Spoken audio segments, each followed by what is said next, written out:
Dramatis Personae presents A Servant of Two Masters, the story of an ever-hungry gig worker in 18th century Italy.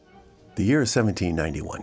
Pantalone de Bissoni, a parsimonious Italian-American widower with a godly gift of finding pecuniary opportunities, has set up house, well, actually mansion, on the Canale Grande in Venice, Italy, in hopes of ensnaring the perfect suitor for his beautiful and impish daughter Clarice.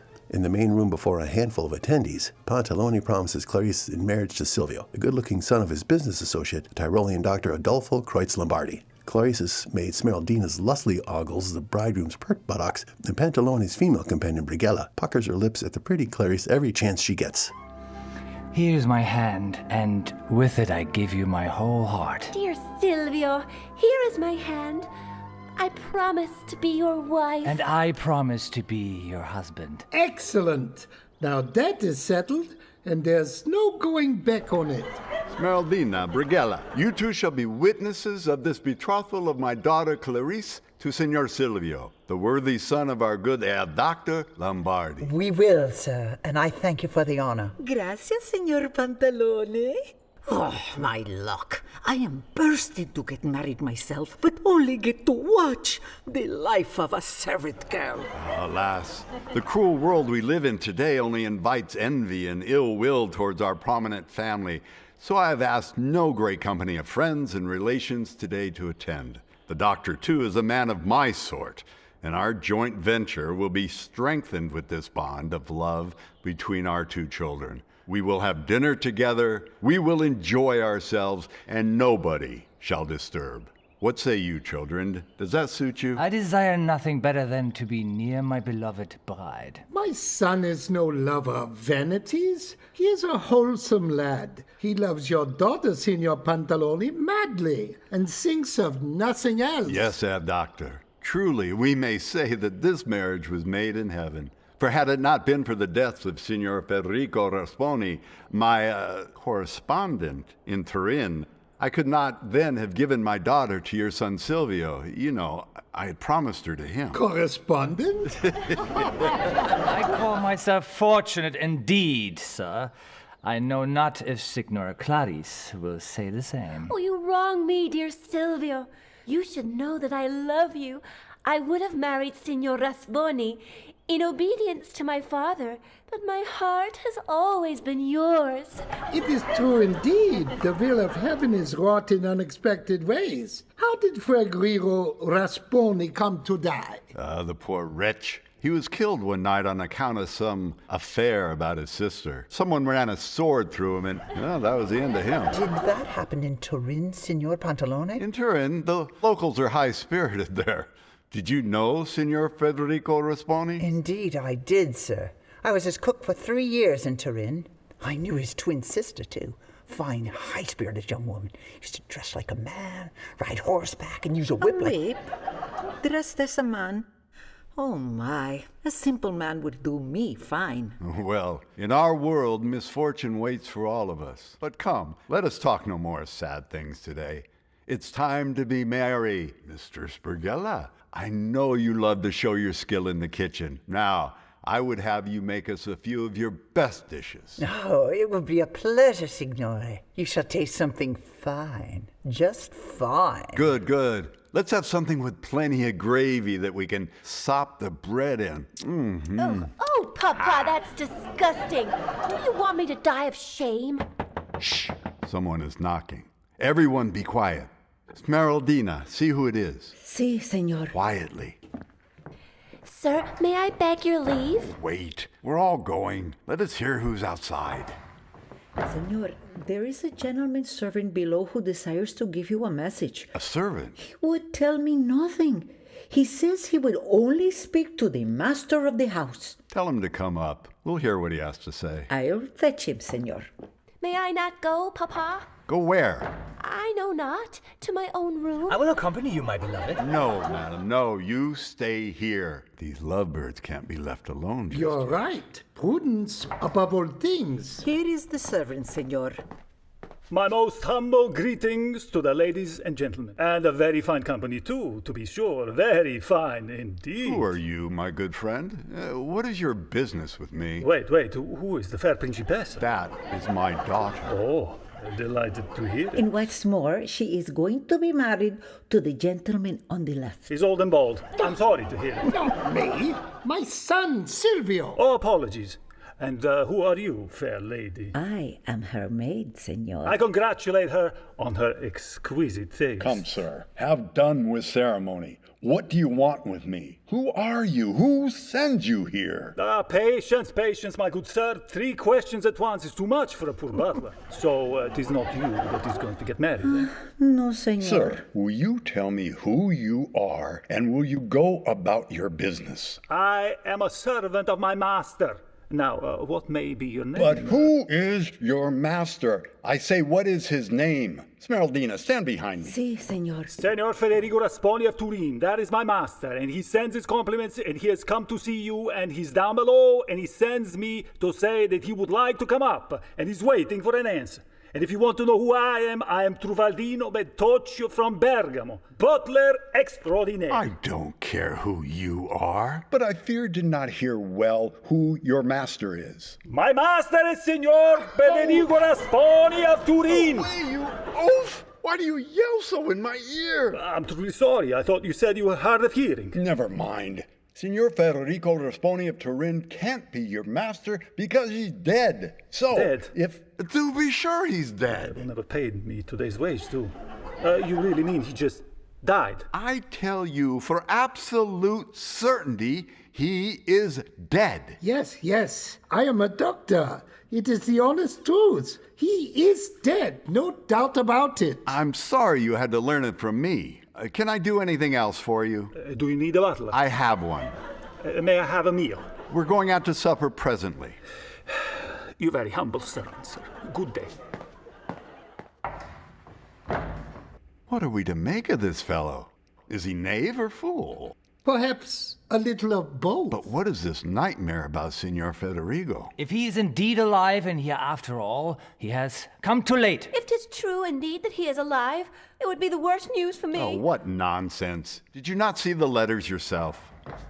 Gent, I am surprised at you. Is that the way to treat a respectable servant? Is that the way you deceive strangers here in Venice? Is that the behavior of a Venetian gentleman, eh? I shall insist upon satisfaction. Who opened the door for you? I had left it ajar, and lucky enough for me too, to go and tell me that Signor Federico Rasponi was dead. That is a fact. Fact or not, he's here in the next room, safe and sound, in good health and spirits. And he desires to pay his respects to you with your kind permission. Signor Federico Signor Federico Rasponi Rasponi of Turin. of Turin. If you say that name once more, I'll break your head, you lying knave. No, he's Senor dead. Pantalone. Peace. Tell him to bring this person whom he thinks to be Federico Rasponi. Well, bring in this man that is risen from the dead. Well, he may have risen from the dead, that's no affair of mine, but he's alive now, and you shall see him with your own eyes. Smeraldina, we will have some talk together when you will.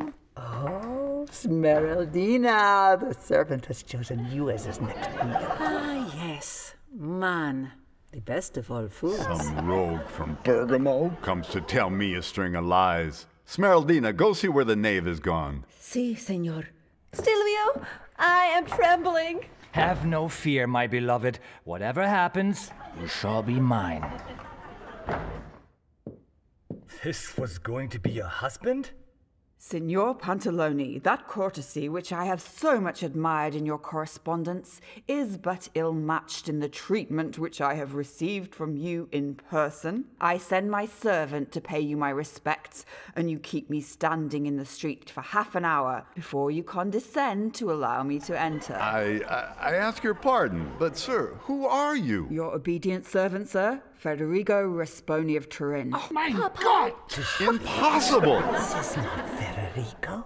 This is his playful twin sister Beatrice, dressed as a hymn. Signor, I rejoice to see you alive and in health after the terrible news we had received. It was reported that I was killed in a duel, but heaven be praised, I was but wounded. And no sooner was I restored to health than I set out for Venice according to our previous arrangement. I don't know what to say. You have the appearance of an honest man, sir, but I have sure and certain evidence that Signor Federico is dead. And you will understand that if you cannot give us proof of the contrary... Your doubt is most natural. Here are 4 letters from correspondents of yours whom you know personally. One of them is from the manager of our bank for the money that you borrowed. Ah, good. Heavens! Brighella, how the devil does she come to be here? Dear lady, I think I know you. Indeed you do, dear Signor Federico. Remember Brighella Cavicchio, your family's cook in Turin? Ah, yes, now I recognize you. And what are you doing in Venice, my good lady? Brighella, for the love of heaven, do not betray me. I will not, but it will cost you, darling. I don't come cheaply. I keep an inn, sir, ready at your service. The very thing I need. I shall come to lodge at your inn. I have read the letters. Certainly they present Signor Federico Rasponi. And if you present them, I am bound to believe that you are the person named therein. If you're still in doubt, here's Mistress Brighella. She knows me and can assure you as to who I am. Of course, sir. I am happy to assure you. Well, if that be so, and my good friend Brighella confirms the testimony of the letters, then, dear Signor Federico, I am delighted to see you in person. And I ask your pardon for having doubted your word. Then, Papa, this gentleman is indeed Signor Federico Rasponi? He is. She has fainted. Quick, some water. Let me. I'm a doctor. There, she comes too. Signor Pantalone, who is that beautiful young lady? That is my daughter, Clarice. Ah, the one who is promised in marriage to me. Precisely, sir. That is she. Madam, permit me to have the honor. Do not approach her, sir. I will protect you, Clarice. Your most humble servant, sir. She receives me somewhat coldly, Signor Pantalone. And this fiery gentleman is a relative of yours? Yes, sir. This is Silvio. He's a nephew of mine. You must forgive my daughter. She is shy by nature. No, sir. I'm not his nephew at all. I am the betrothed husband of Signora Clarice. What? Was she not promised to me, Signor Pantalone? My dear Signor Federico, I fully believe that the story of your demise was true, that you were stone dead, in fact, so I promised my daughter to Signor Silvio, who is a worthy young man. But there is not the least harm done. Clarice is yours, if you will have her. What? And I'm here to keep my word. Papa, no, Signor Silvio, Papa. I don't know what to say. But Signor Federico will never consent to take a bride who has given her hand to another. Bear with me, Brighella. I mean to test her love for him. Oh, I am not so fastidious. I will take her in spite of that. I hope Signora Clarice will not refuse me her hand. Come, sir, you have arrived too late. Signora Clarice is to be my wife, and you need have no hope that I will yield her to you. If Signor Pantalone does me wrong, I will be avenged upon him, and whoever presumes to desire Clarice will have to fight for her against this sword. Young man, put that thing down and use your words. Sir, I am a doctor, and I must beg to inform you that you are indeed too late. Signora Clarice is to marry my son. The law is the law. Clear on that point. Prior in tempore, possio in jure. But then it all lies in the hands of Signor Pantalone, who no doubt will make the right decision. Come, Silvio, let's retire for his decision at our home. Clarice, fear not. You will be mine. And you, Madam Bride, do you say nothing? I say, I'd sooner marry the hangman. What? You minx. What did you say? Say, Signor Pantalone, it is not the moment for severity. In the course of time, I hope I may deserve her favor. Meanwhile, let us go into your accounts together, for, as you know, that is one of the 2 reasons that have brought me to Venice. You shall see the books. The repayment of your money is ready for you, and we will settle my debt to you whenever you like. First, I will go with Brighella to settle some little business which I have to do. I will call on you this afternoon. Do as you please, and if you have need of anything, I'm at your service. Well, if you could give me a little money, I should be greatly obliged. I did not bring any with me for fear of being robbed on the way. I am delighted to serve you, but the cashier is not here just now. The moment he comes, I will send the money to your lodging. Signor Federico's servant has destroyed your mother's china set. I beg you to excuse me. Brighella, You're at home here. Please make Signor Federico comfortable as best you can. He just wanted to reach a piece of cake, Signor Pantalone. That mountain ape from Bergamo thrown out of my house. I know several ways to make you comfortable, my sweet Beatrice. Hush, Brighella. If you love me, don't betray me. My poor brother is dead. Florindo killed him in a duel. Florindo wanted to marry me and my brother would not have it because he was poor. My brother saw us talk one night and challenged him on the spot. They fought. Federico fell and Florindo fled from justice. I heard he was making for Venice, so I put on my brother's clothes and I followed him. Thanks to the letters of credit, which are my brother's, and thanks still more to you. Signor Pantalone takes me for my brother. I shall draw the money he borrowed from my brother and set up a life for me and Florindo somewhere away from Turin. A full spark glows in all men. Dear Brighella, help me, please. You can count on me. Thank you, my dear. And now, let us go to your inn. Pantalone seems very fond of you. He wants to bed me and wed me, dear. He likes my meat pies. Can you blame him? Where is your servant? I told him to wait for me here in the street. Wherever did you get hold of that idiot? I picked him up on the journey from Turin. He was eager to do anything for a meal and is also a confirmed fool, so I do not have to use my brother's voice. The aroma of fresh baked bread and sumptuous cooking fills the air of the small Venetian square. The culprit? An inn named My Pink Butterfly. Ruffled up and complete with a few extra scratches since we last met him, Truffaldino turns the corner of the square following his nose. Sick of wait. I can hold out no long.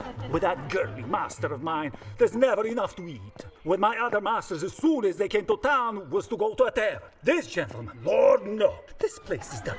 That one's too greasy. Are the vegetables fresh? When was the meat brought in? And goes off to pay visits and forgets all about his poor servant. I had a beating on his account where I tried to get a piece of cake to eat. My head still hurts. There's an inn. I have half a mind to go in and see if I could find something to eat. And if my master comes to look for me, well, it was his own fault. He ought to know better, leaving me hungry. But come to think of it, I haven't a penny. As our hungry gig worker navigates the maze of his own mind, Lady Luck provides. A scrawny porter laden with a heavy truck enters the square with unsteady steps, barely holding a load. A handsome young master with an enviable physique follows him close behind, counting the few remaining coins in his purse. I tell you, sir, I can go no farther. The weight of this trunk is enough to kill me. Here is the sign of an inn. Can't you carry these a few steps? Help! Sir, the trunk is falling. Hold it, you fool. There's a precious cargo in it. Look at your feeble arms and the legs. You have no strength at all. Eat more meat. Sir, can I do anything for you? My good man. Be so good as to carry this trunk into the inn there. Yes, sir. Let me take it. See how I do it. Ouch! Do not kick me, sir. That's no way to treat a poor man. It weighs nothing. A mere trifle. There. You see how this done, the porter? But you have to be strong. Eat more meat. I do. I work as a porter because I dislike blood, but I am the son of a butcher. This fellow's mad. Let's go see this. Please, Your Honor. What do you want? The money for my help? How much am I to give you for what? What is it? 10 yards? I didn't count my steps. There's the landing I want my stage. There's 2 piccolos. I want my pay. Lord, what obstinacy. Here's 2 piccolos more. I want my pay, senor. You want more. Here is a kick in your pants. Go on behind. Thank you, sir. That's plenty enough. There's an odd fellow. He was positively waiting for me to kick him in the behind. Sir, everything is ready for you. This inn is a very good place, sir. Good beds, fine-looking glasses, and a grand kitchen with a smell to it. It is very comforting. I have talked with the waiter. You will be served like a king. Good. What is your trade? A servant. Are you Venetian? Not from Venice, but from the region. I'm Truffaldino Bertocchio from Bergamo, at your service. Have you a master at the moment? At the moment, to tell the truth, I have not. Will you come and be my servant? How much will you give me? Well, how much do you want? Well, I'll tell you, another master I had who is here no more, he gave me a ducat a week, food and bed. Good. I will give you as much. You must give me a little more than that, eh? How much more do you want? A piccolo more a day. Oh, I'll give you that, and a welcome. If it is so, I'm your man, sir. But I should like to know a little bit more about you. Oh, if you want to know all about me, go to Bergamo. Anyone there will tell you who I am. But this is Venice. You give me a trial, and you shall see, eh? I will give you a trial. First of all, I am anxious to know if there are letters at the post for me. Here's half a ducat. Go to Torin Post and ask if there are letters for Florindo Artusi. If there are, take them and bring them at once. I shall wait for you in my room. Go. Might be good butterfly in.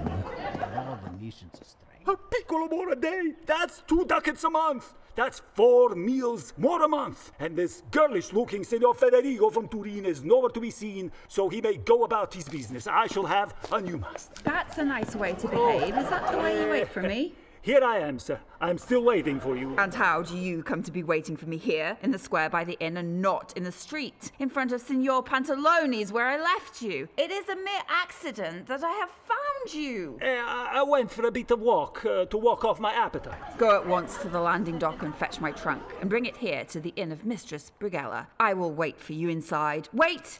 Here's half a ducat. You will go at the same time to the Turin post, and ask if there are any letters for me, Federigo Rasponi, and also for Beatrice Rasponi. That's my sister. Si, si. Be off with you to the post and the landing stage. Make haste. Si, signor. Brighella, let us go in. The devil! The same inn? That is where my new master is staying. That's my luck.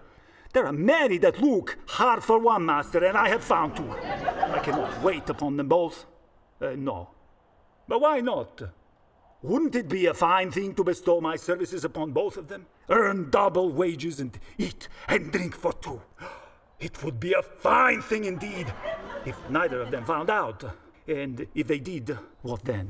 Beat me? I don't care. If one of them sends me away, I'll stay with the other. Whatever happens, I shall have done a fine thing being the servant of 2 masters.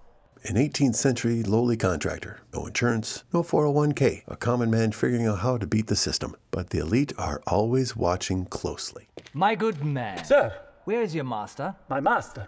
He's inside the inn. Go at once and tell your master that I wish to speak to him. If he be a man of honor, let him come down. I will wait for him. My dear sir, I must tell you, my master Don't answer me, or by heaven, But which one do you want? At once, I say, or I'll beat you! Well, I don't know.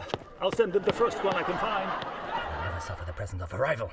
Federigo may have got off once with his life, but he shall not always have the same fortune. He has a slender frame which tells me he will be quit, Sir, but... are you the gentleman who inquired for me? I, sir?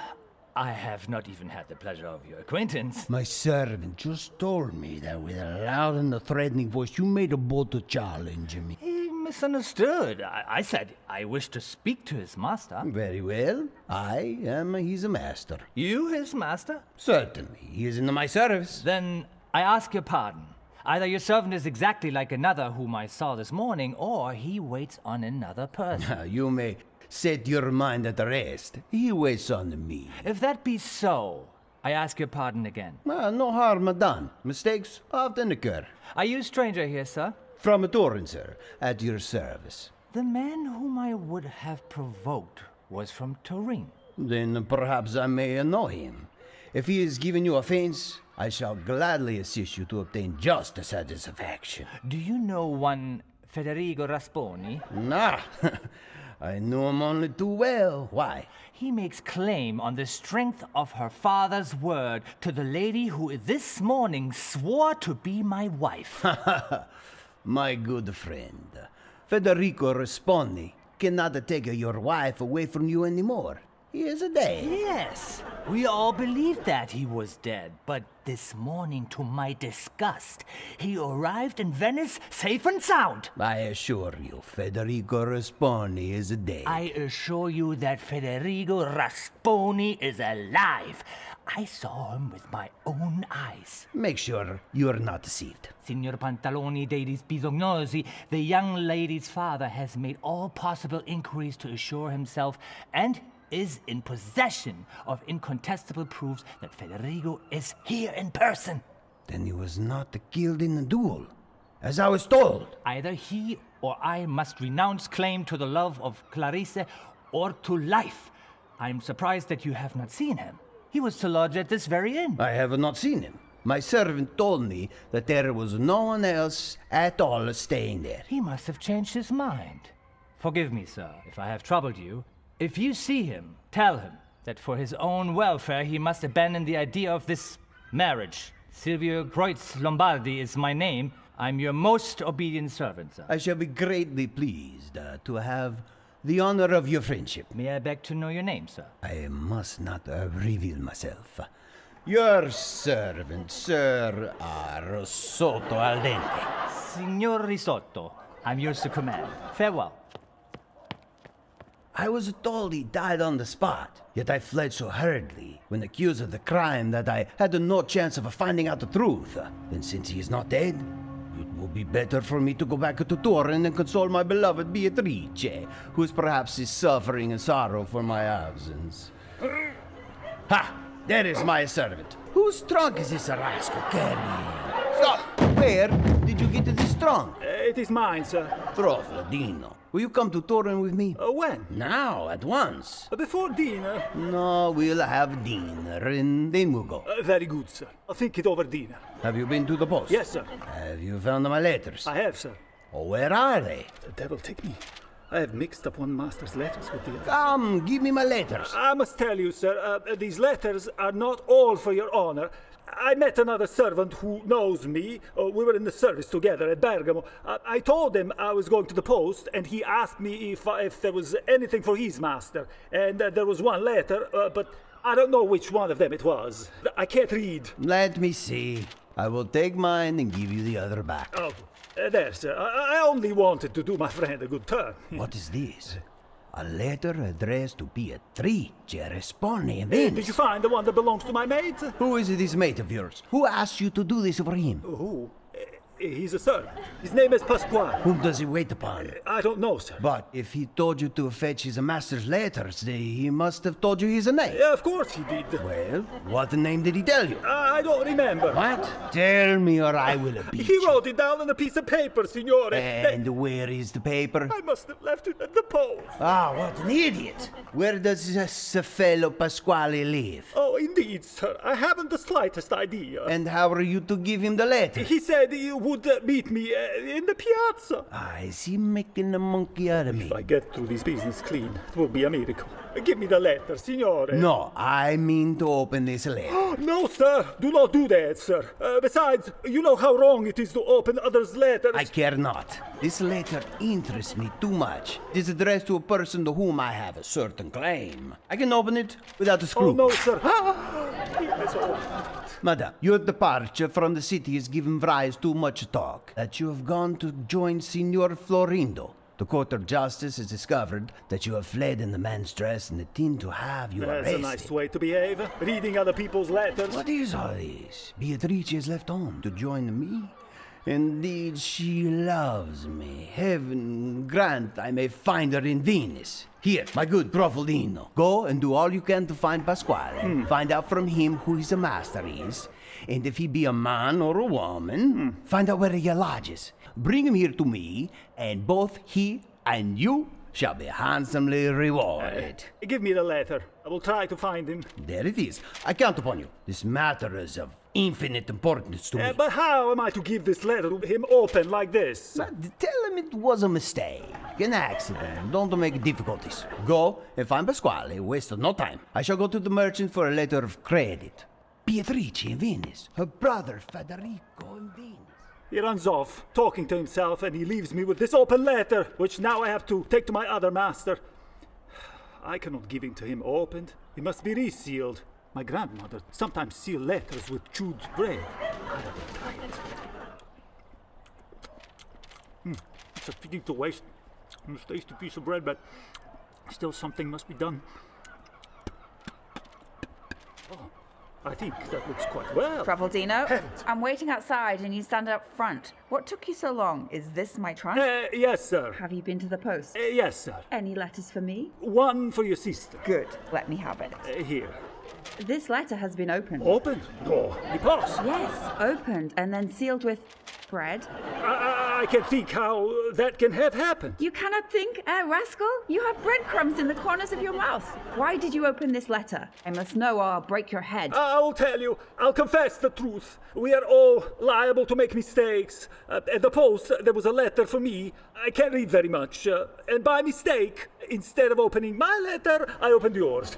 I ask your pardon. Have you read this letter? Do you know what's in it? Not a word. I can't read. Has anyone else seen it? If you lie to me... Sir! I have an urgent business to attend. You go into my room, open the trunk. Here are my keys, and unpack and lay out my things. I will be back shortly. Yes, sir. That all went well. It couldn't have gone better. I'm a crafty fellow.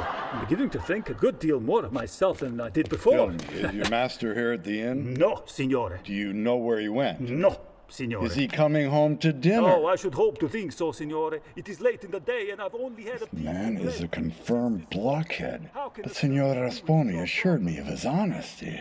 Here, take this purse with these 100 gold pieces in it, and as soon as your master comes back, give it to him. Tell him I, Signor Pantalone, could not stay. Good day to you. Good day to you, Signor Pantalone. Strange. He spoke to me as if he knew me. Perhaps Signor Federico has boasted of my services already. Oh, my mamma always said I would be famous. Well. Oh, you scared me, signore. Did you find the Pasquale? No, I did not find Pasquale. But a gentleman gave me a purse with 100 gold pieces in it. 100 gold pieces? What for? Tell me truly, sir. Were you expecting money from anyone? Yes, I had presented a letter of credit to a merchant. Then this money will be for you. Ah, what did he say when he gave it to you? He told me to give it to my master. Then of course it is mine. Am I not your master, blockhead? And you do not know who gave you the money. What was his name? Macarone. No, Pintiponi, signore. Pintiponi? I think I've seen his face somewhere, but I don't remember exactly. You won't forget Pasquale. I'll find him after dinner. Then let us go and order our meal. Nowadays, people with conditions similar to that of Truffaldino's are kindly referred to as being on the spectrum. In the 18th century, they were described simply as idiots. Meanwhile, a storm is brewing inside Pantalone's house. Signor Federico is to be your husband. I've given my word, and I am not to be coaxed otherwise. Oh, you have my obedience, sir, but this is tyranny. I will wither away to death, and you will be sorry to have killed your only daughter. When Signor Federico first wrote to me to ask for your hand, you said yes, even though you had never seen him in person. You said you would rather live in Turin, the capital of Italy with its square streets and Savoy art, than by the smelly canals of Venice. You should have refused him then. Now it's too late. My fear of your anger, sir, and my respect made me dumb. Then your fear and respect should do the same now. Indeed, I cannot marry him, sir. Nothing shall induce me to marry Federico. You dislike him so much. He is odious in my eyes. He looks more like a girl than a man. And supposing I were to show you how you might begin to like him a little. What do you mean, sir? If I recounted the amount of money his family has, you will soon like Federico well enough. Papa, how could you? One cannot buy my love with money. Silvio is too firmly stamped upon my heart, and your own approval, sir, has rooted him there the more firmly. And his father is rich as well. You have got to make a virtue of necessity. I cannot break my word. My heart is not capable of so great an effort. You shall, minx. Signor Federico is here and desires to speak with you. Tell him to come in. I'm at his service. Alas, what torture! What is it, madam? You do him wrong. Have you not noticed how handsome Signor Federico is? If I had such luck, I would not cry. No, I would laugh with the whole of my mouth. My respects, Signor Pantalone. Your servant, sir. Did you receive my purse with 100 gold coins in it? No. I gave it to your servant earlier. You told me he was a trustworthy man. Yes, indeed. There is no danger. I did not see him. He will give me the money when I come again. Or else Signora Clarice that she's weeping. Dear Signor Federico, you must have pity on her. The news of your death was the cause of this trouble. I hope it will pass away in time. Signor Pantalone, leave me alone with her a moment to see if I cannot obtain a kind word from her. With pleasure, sir.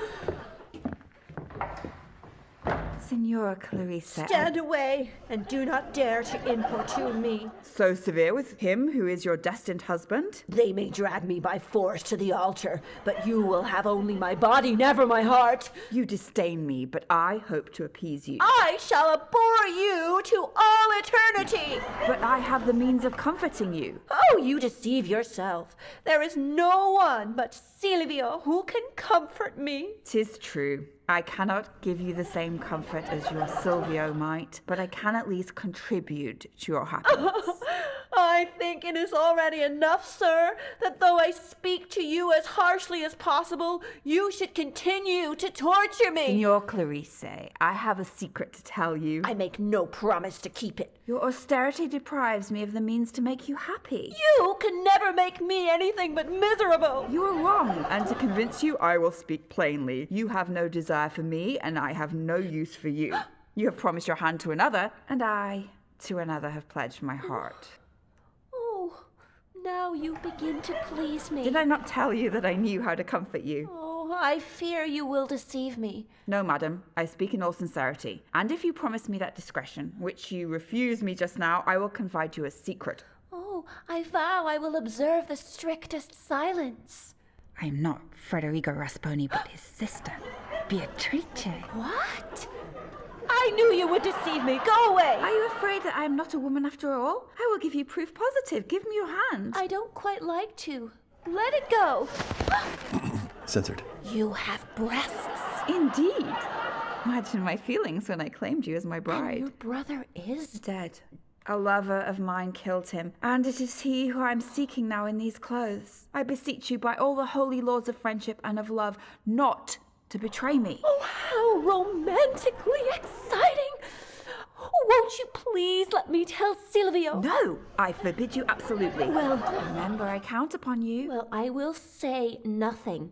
I promise. Come, I must be going. Let us embrace in a sign of honest friendship and loyalty. There! I doubt you no longer. Well done, well done. I congratulate you, Signor Federico. Then we will have the wedding at once. Oh, pray, do not be in so much haste, sir. What? Holding hands on the sly and kissing and then in no haste about it? No. I don't want you to get yourself into trouble. You shall be married tomorrow. I am going straight away to say a word to Signor Silvio. For the love of heaven, do not anger him. What? Do you want two husbands? Not exactly. You are husband and wife. Oh, Signor Beatrice, 'tis worse than it was before. Ah, yes, love. It is a wanton bird, changing direction with the wind. We'll leave Clarice to be consoled by the crafty arts of Beatrice and follow Pantalone on his way to break the news to Dr. Kreuz-Lombardi.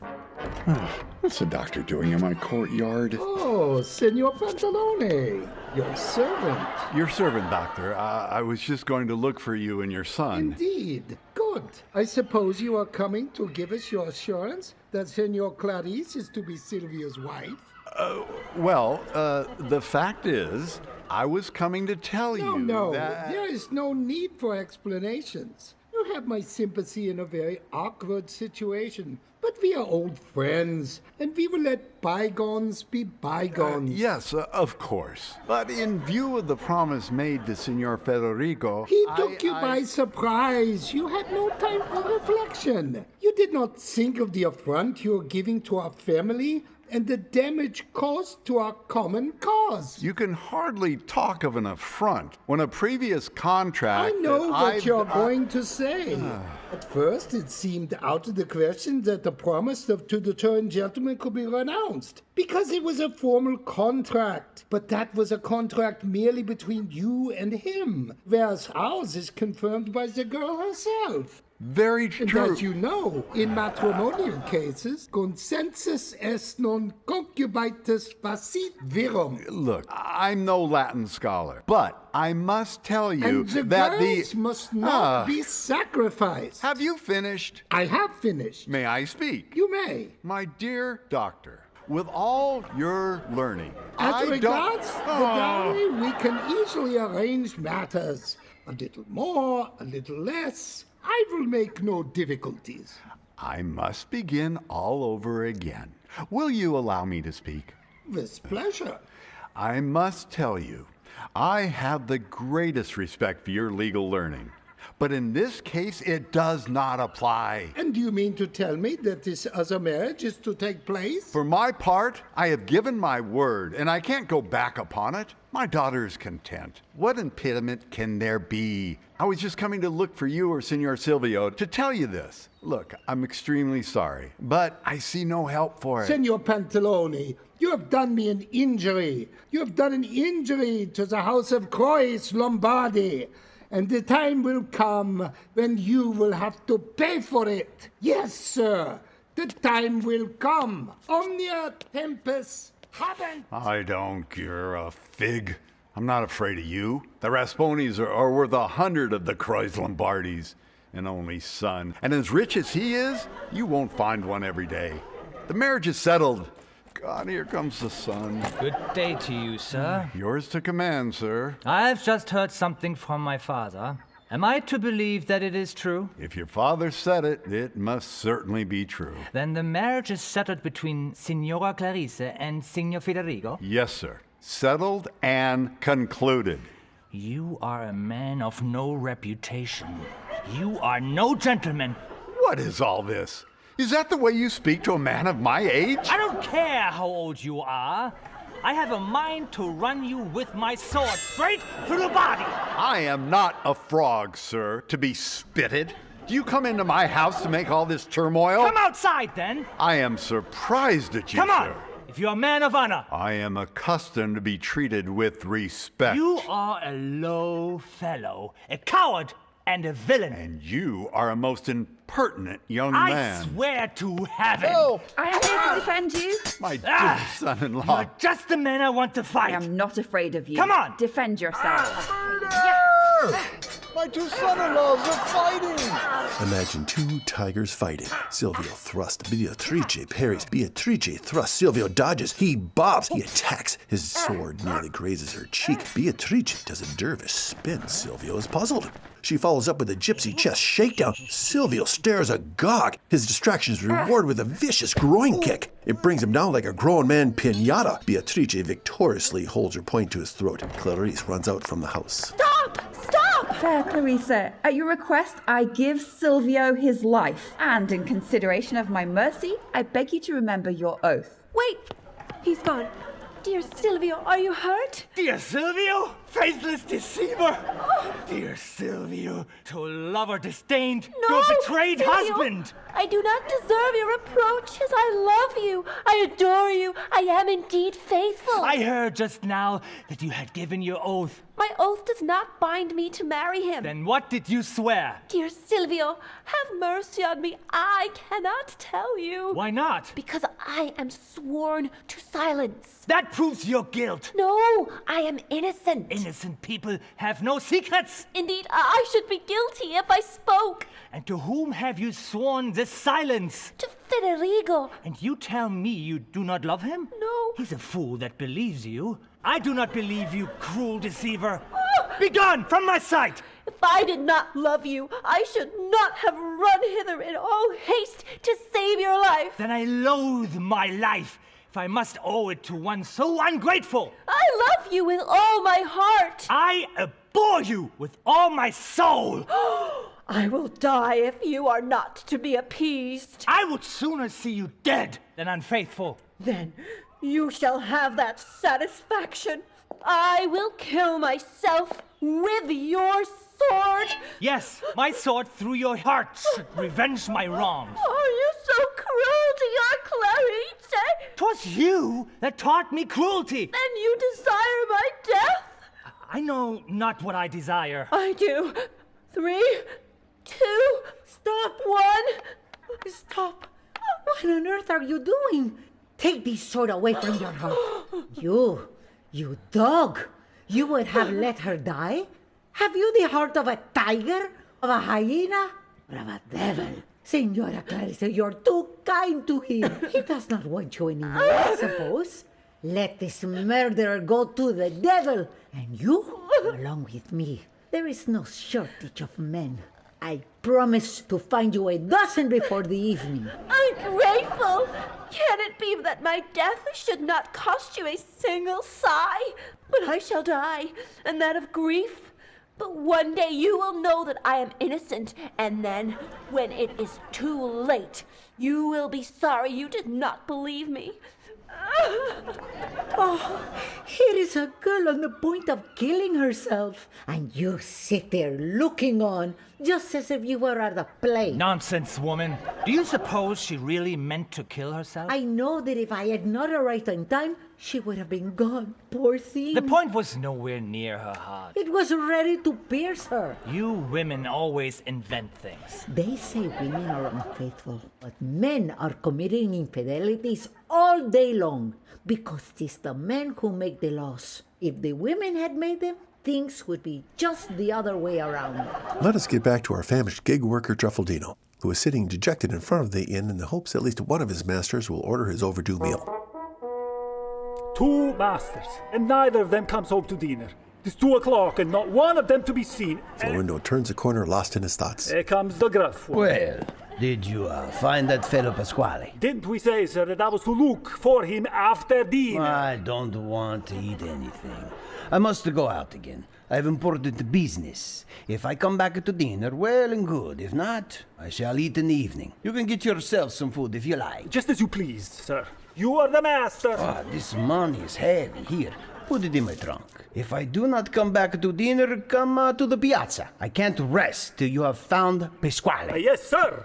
He said I could get myself some food first. I'll just put this purse away and then... Oh, the devil, my other master. He appears like the guilty conscience. Did Signor Pantalone di Bisconi give you a purse of 100 gold pieces? Yes, sir. Indeed he did. Then why did you not give it to me? Was it meant for your honor? Was it meant for me? What did he say when he gave you the purse? Well, he told me to give it to my master. Then why do you ask if the purse is mine? Then it will be yours. Tell Mistress Brighella I shall have Signor Pantalone to dinner with me. She must get it ready as soon as ever she can. Certainly. What do you want for dinner, sir? How many dishes? 3 or 4 dishes. Something good. Yes, you leave it to me, sir. Do the best you can. I'm going to fetch a gentleman and see that all is ready by the time we come back. You shall see why they say Truffaldino is the best in the land. Come here. Take this paper. Put it in my trunk. Careful with it. It is the bill of exchange for 4,000 gold ducats. Be sure of it, sir. I'll put it away at once. I will be back directly. Yes, sir. Brighella! In a short while, Truffaldino has managed to rile up Brighella on account of how his master's table is to be laid most presentably. You innkeepers may know how to cook, but you have no idea of butlering. Soup always goes in the middle. I will show you. And look. Suppose this is the table. Now you look how we arrange the 5 dishes. Like here. Here in the middle, this piece of paper represents the soup. Now, here the boiled meat. Here, we put the fried meat. Signor Pantalone. Opposite. Truffaldino, what are you doing on the floor? I was just planning how to lay the table. What is that paper on the floor? Is that my bill of exchange? I'm very sorry, sir. I will stick it back together again. With bread? You rascal! Is that the way you look after my things? This has all come about because Brighella did not know how to lay a table. You ignorant fool, go away. Peace, Signor Federico. I am sorry, but I can't help laughing. I will write you out another, and then all will be in order. First he destroyed my kitchen, now your bill. I'm a man that knows his business. Be off, I tell you. I have a good mind to break your head. In the matter of domestic work, I won't fall short to the first waiter. A dung beetle is a beauty in the eyes of his mother. This knave has even less brains. This tomfoolery is all put on, I fear. He thinks it's amusing. Well, here's dinner ready. If you will sit down here in the anteroom for a moment, gentlemen, your table will be ready shortly. Very good. Tell Truffaldino to come and wait on us. Let him earn his wage. I'll tell him. My dear sir, I am overcome with all the attention you show me. Had it not been for you, that young scoundrel would have done me in. I am glad that I arrived in time. Your table is ready for you in the room on your left, signori, with a beautiful gypsy music. Go and put the soup on the table. I want less wit and more attention. As you wish, sir. After you, Signor Pantalone. They're very quick about their business here. Yum, yum, yum, yum. Truffaldino, take the soup to the 2 gentlemen while it's still hot. Right away. If she cooks the way she lays the table, I wonder if the soup is even worth eating. I'll try it for my master's sake. A good butler always carries a spoon about himself. Not bad. Beautiful minestrone soup for the signori. When is that idiot coming to take your first course? Here I am, Mrs. Brighella. Waiter, what have you got for me? Here's the boiled meat. Right back. There's another dish to follow shortly. Mutton or veal? Let me make sure. This is lamb. And very good too. Oh, I am hungry. I will have another piece. Truffaldino, I'm back. There you are. What are you doing with that dish? I was just putting it on the table. What sir. are you chewing on? Why did you start the dinner before I come Only in? a bit of bread, sir. I saw you coming from the window and... And you began with the boiled meat instead of soup? Well, if you must know, sir, advantage soup is always taken last. You said you were from Bergamo. A good servant learns fast, signore, eh? I want my soup first. Take the meat back to the kitchen. As you wish, sir. The room on the right is for you. I will make it ready directly. Boiled lamb for the signori. Put it down and bring the rest at once. We are hungry. There seems to be a few pieces missing from that meat. Oh, no. Mr. Brighella had to make sure it was prepared just right for your liking, signori. Truffaldino, am I always to be kept away? Who is calling you? The waiter with another dish. I will return promptly. Coming, sir! Waiter, quick. Go and lay the table in that room on the right. The stern gentleman has arrived. Right away. This is the second course. This must be the roast. I'll taste it. Oh, that is good indeed. Roast for the signori. Where is that rascal? Why do you lay the table? I pay him away. Here I am, Signor Florindo. What nice room. Good music to make. Where is the soup? Oh, stop at the racket. Waiter, hurry up. The soup. Waiter, go and get the food for the signori in the left room. Oh, that's fine. Coming, sir. Boiled vegetables for the signori on the left and soup for the signori on the right. Give it to me. Coming, sir. No, I'm taking the soup. You are holding the boiled vegetables for the signori on the left. Didn't you hear him call me? You take the vegetable to signori on the left. I'll go right. That's fine. He wants to wait on two masters? Let him. They will have to give me my tip all the same. Wait.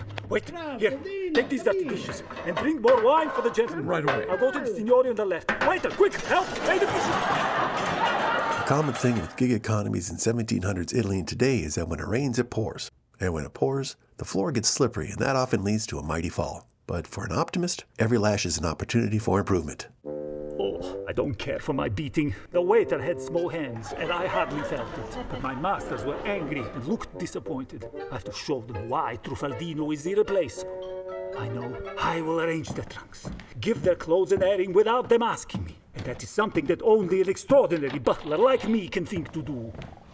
Signor Florindo is fast asleep after all the wine with dinner. Signor Federigo is out of doors again. Oh, his room always smells so nice. Reminds me of Mama's bedroom.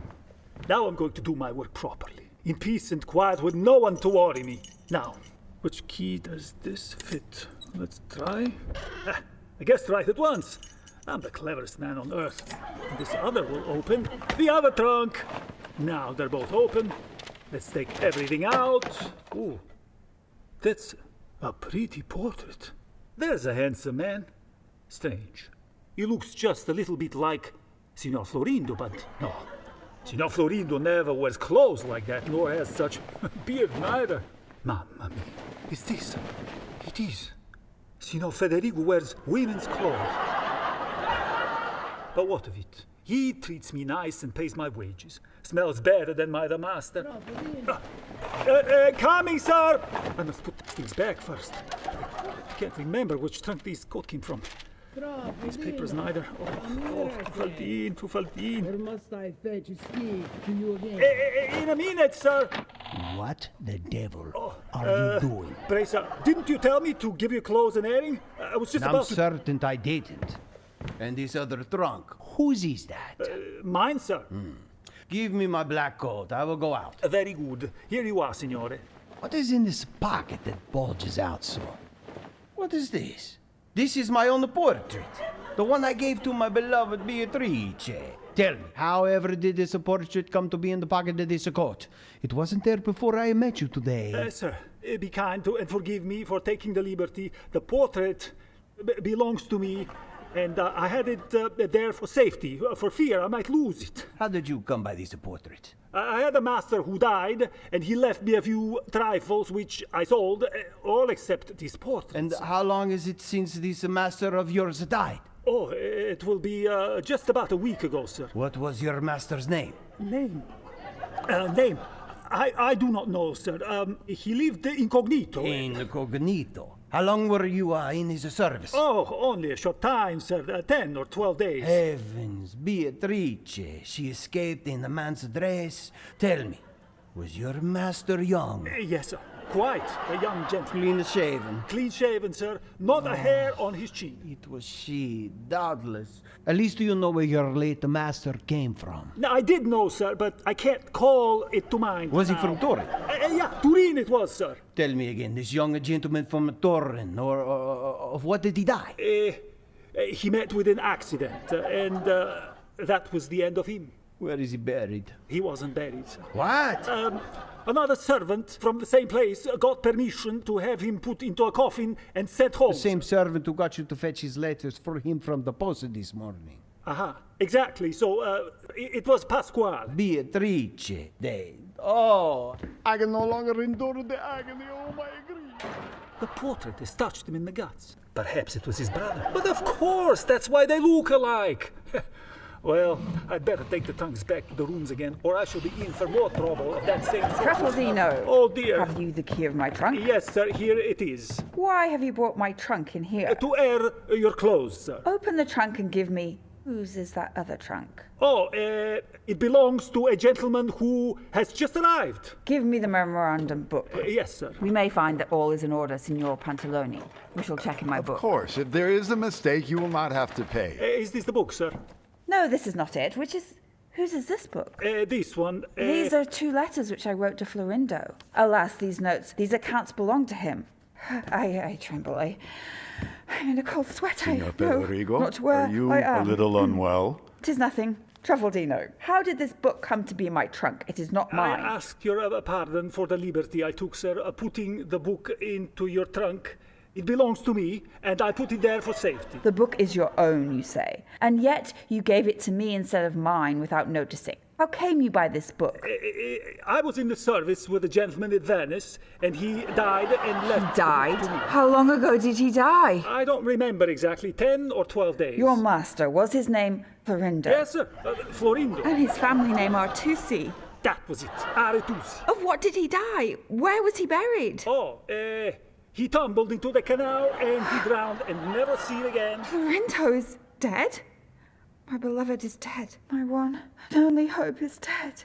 I leave my home, I dress as a man, I confront danger, I hazard my very life, all for Florindo. Was the loss of my brother so little to me that fate must make me lose my lover as well? I can no longer bear the light of day. A woman? A female. Who'd have thought it? I shall go straight home and tell my daughter. It seems I'm not the servant of 2 masters, but of a master and a mistress. Good news travels fast. News about someone found out just as the opposite sex? The fastest. Signor Silvio, if you will give me leave, I should like to give you a piece of good news. What have you to say to me? You must know, sir, that the marriage of my daughter to Signor Federico has come to nothing. And if you're still of your former mind, my daughter is ready to give you her hand. You bring me back from death to life. I'm at a loss. To cut a long story short, Federico Rasponi has turned into Beatrice, his sister. What? I do not understand you. Then you are very thick-headed. The person whom we thought to be Federico has been discovered to be Beatrice. Dressed as a man? Dressed as a man. How did it happen? Let us go to my house. My daughter knows nothing of it, and I need only tell the story once to satisfy you both. I will come, sir. And I most humbly beg your forgiveness for having allowed myself to be transported. It was a mere nothing. You behaved like a true Venetian. I appreciate your feelings. I know what love is. Now, my dear boy, come along with me. But let's return to the inn where, relaxing in the afternoon sun outside, Truffaldino happily digests his recent meal, giving Beatrice and Florindo space to deal with their grief. His eyes light up, noticing Smeraldina approaching. Signor Truffaldino, my mistress sends this letter to Signor Federico Rasponi, so I thought I might put you to this trouble as you are his man. Dear Smeraldina, it's no trouble at all. But first, you must know that I have a message for you. From whom? From a very honest man. He's a good-looking man, short, thick-set, but with plenty of wit to his talk. I don't know him from Adam. Yes, you do. And what's more, he's in love with you. If he could only have just a little hope that his affections were returned, he would make himself known. Is it you who professes to be in love with me? It is. Why did you not say so? Because I'm rather shy.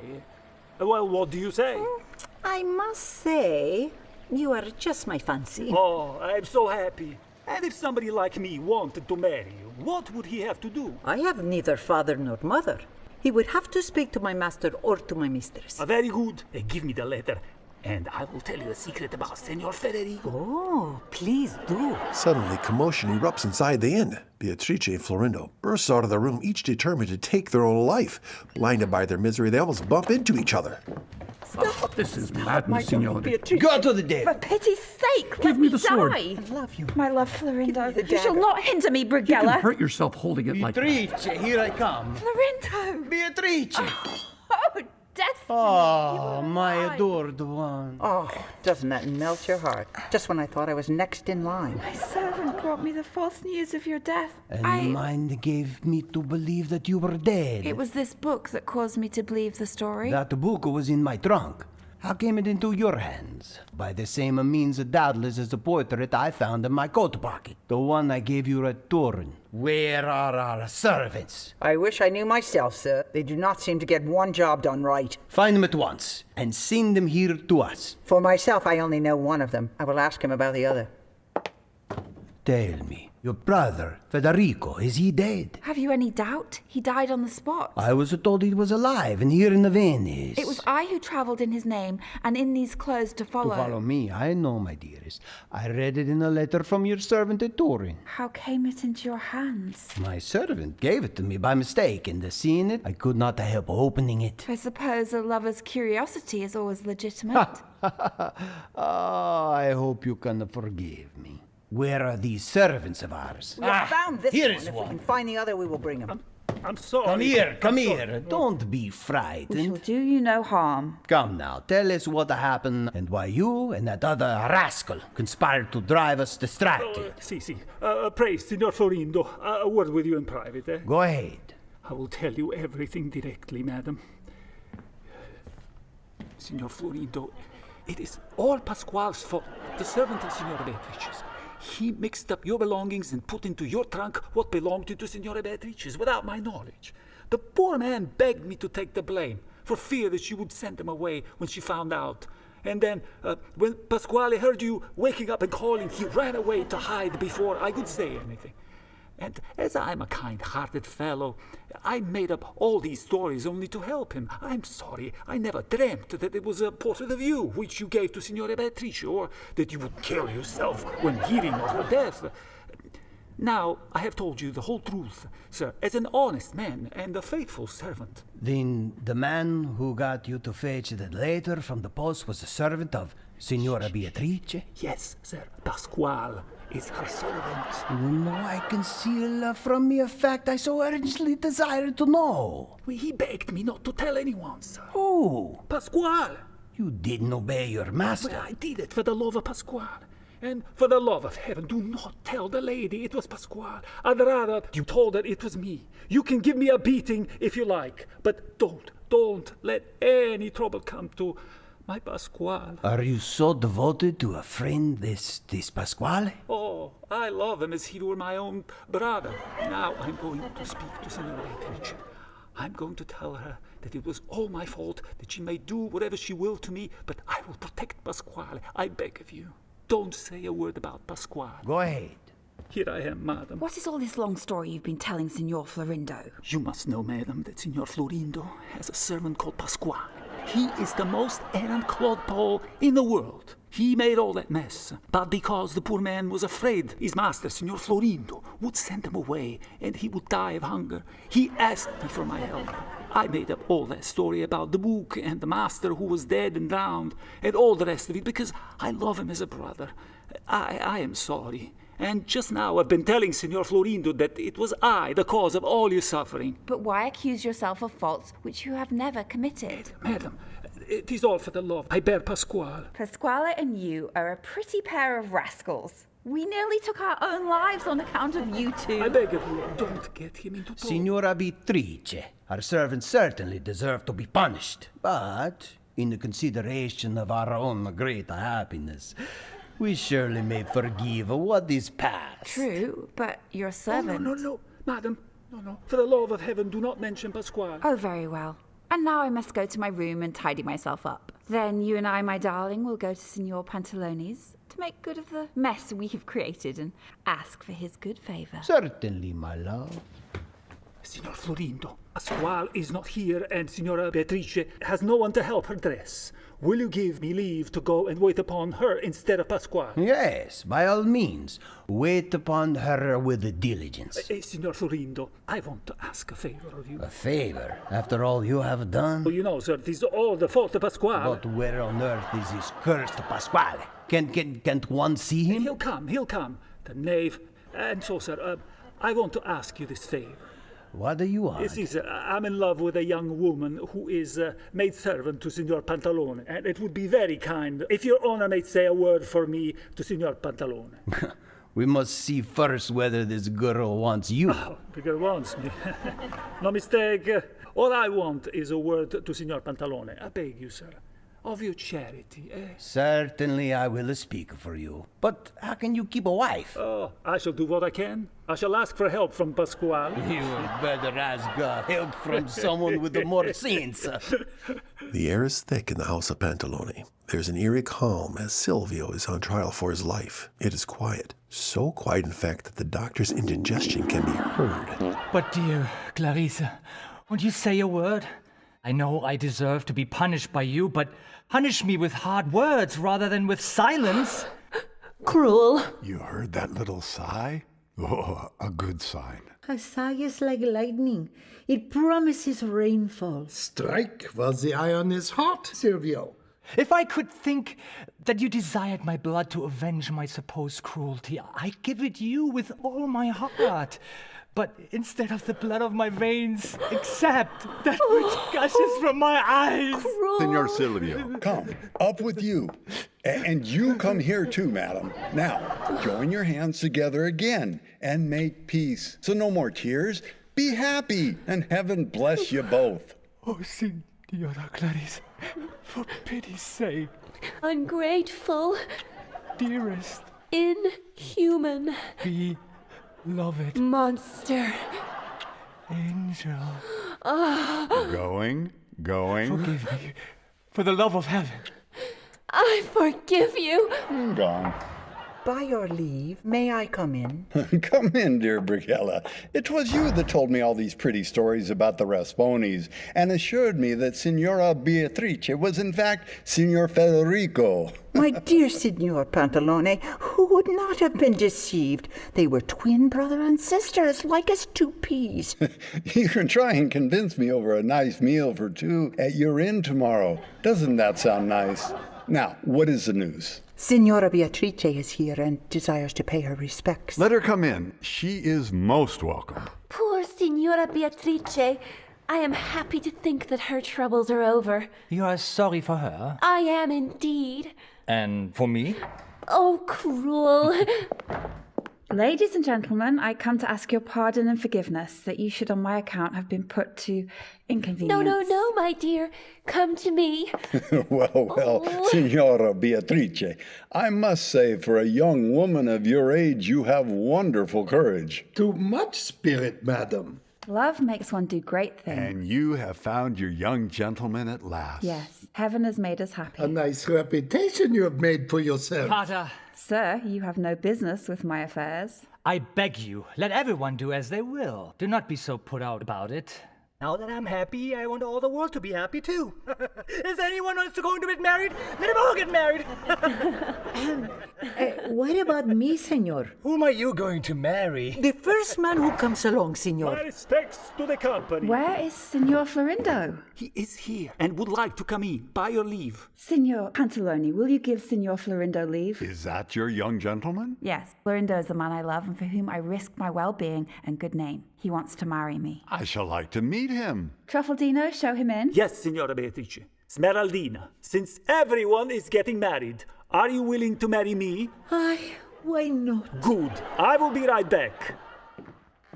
Madam, with the company's leave, I want a favor of you. What is it? I too am poor young girl that would like to settle myself. There's the servant of Signora Beatrice who wants to marry me. Now if you would say a kind word to his mistress and get her to allow him to take me as his wife, I should be the happiest girl in the world. Dear Smeraldina, I will gladly do it. As soon as I can speak freely to Beatrice, I will certainly do so. Your most humble servant, ladies and gentlemen. Signor Pantalone, I am Florindo Rattusi. I present myself by command of Signora Beatrice, whose fortunes will be known to you, and mine too. Allow me, sir, to have the honor of waiting upon you this evening. I'm happy to make your acquaintance, sir, albeit you have killed Signora Beatrice's brother and my partner in Turin, and my duty is to seek revenge. I was challenged to a duel by Signor Federico Respondi on account of my love for his sister. I only did my duty. I love Signora Beatrice, and she is to be my wife. And if you will not disdain to do us the honor, I hope you will give away the bride, as she has no one else to do it. Whatever has to be done, let it be done at once. Signora Beatrice, I am willing. Here is my hand, Signor Florindo. And then there were two. Let us celebrate the weddings now. Afterwards, we will settle up our accounts. What do you say, Doctor? Yes, that is wise, Signor Pantalone.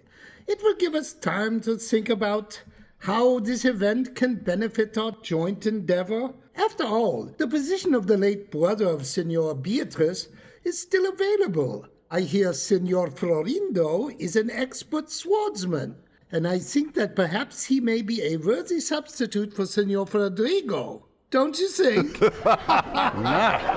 With your good leave, sir, one Now, word. what do you want? You remember, you promised me, sir, to ask Signor Pantalone for Smeraldina as my wife. Of course, I remember. Signora Pantalone, although this is the first occasion on which I have had the honor of knowing you, I make bold to desire a favor of you. You may command me, sir. I will serve you to the best of my powers. My manservant desires to marry your maid. Have you any objection to giving your consent? For my part, I am agreed. What say you, Smeraldina? Another one? Two men to marry me in one day? I do not believe my luck. Si, Signor Pantalone. If I thought he would make a good husband... Signor Florindo, I was to propose the marriage of my maid with the manservant of Signora Beatrice, but you have beat me to it. Signor Pantalone, I withdraw all that I have said. I will not say another word on behalf of my servant. On the contrary, I am absolutely opposed to his marrying. There's a pretty kettle of fish. Ay, Dios mío, it looks like I shall have neither one nor the other. Lord forbid one should be a servant nowadays. Come on, we must settle it somehow. Smeraldina wants to get married. Let us give her either to the servant of Signora Beatrice or Signor Florindo. Not to my man. Nothing shall induce me to do Signora Clarice an injustice. Signor Florindo, Signora Clarice, can I settle the matter myself? Will you allow me? Most certainly. Sure. Thank you. Let a fool do a wise man's work. Signora Clarice, did you not intend to propose Smeraldina to marry the servant of Signora Beatrice? Most certainly I was to do so. Good. Signor Florindo, did you not ask the hand of Smeraldina for your servant? I did. Did you not hear me? Very good. Then, if that is so, give me your hand, Smeraldina, because I am the servant of Signor Florindo and the servant of Signora Beatrice, too. Florindo, is not your servant called Pasquale? I thought Pasquale was yours. Knave. Not a fool after all. A man who is simple and smart. That's the best husband. So there will be 3 weddings. Doctor, you look disappointed. Rejoice with me. Be happy. He abused their trust as they did ours. Reap what you sow. Ut cementem ferceres idem ex. Father, live and let live. You a rascal. So you waited on the two masters at once? Yes, sir, I did. And I can boast that nobody would ever have found me out too if I had not given myself away for my love for Smeraldina. Al cuore non si comanda. The heart is not commanded. And I hope that in consideration of my love, all you ladies and gentlemen will forgive all the trouble I have caused. The end. Cast in order of appearance: Narrator, Peter Sommers; Silvio, Till Wolter; Clarice, Lucy Dowling; Dr. Kreuz-Lombardi, Jon Carlson; Pantalone, Michael Russell; Brighella, Lynn Allinger; Smeraldina, Norma Maldonado; Truffaldino, Emmanuel Todorov; Beatrice, Sarah Lynn Dawson; Porter, Peter Sommers; Florindo, Billy Hayes; Waiter, Marcello Tubert. Adapted and directed for radio by Emmanuel Todorov. Produced by Sarah Lynn Dawson, Michael Russell, and Emmanuel Todorov.